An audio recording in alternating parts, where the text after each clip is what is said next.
Hi AJ, how long have you been in your flat? It'll be 2 years next April, but it still feels like I just moved in yesterday. And what's your number one piece of advice for somebody that was moving into their own property?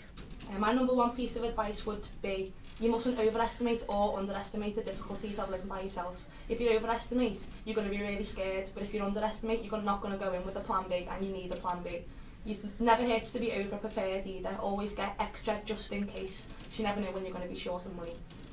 And never forget that you're not the only one in a bad position if you are, and there's always plenty of help. All you've got to do is ask. What's the best thing about living by yourself?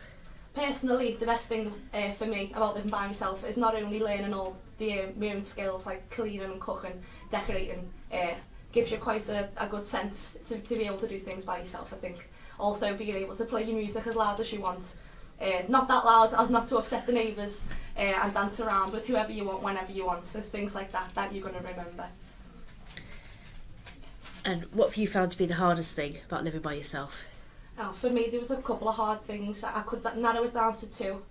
One of them is to be aware of your own responsibilities, being able to put on your grown-up head and decide whether or not to go and buy gas and electric or buy a bottle of vodka, to keep a bit of money aside just in case or go and spend it, and even keeping on top of general housework can be a lot of responsibility. The other is knowing when to take a step back and say that enough's enough.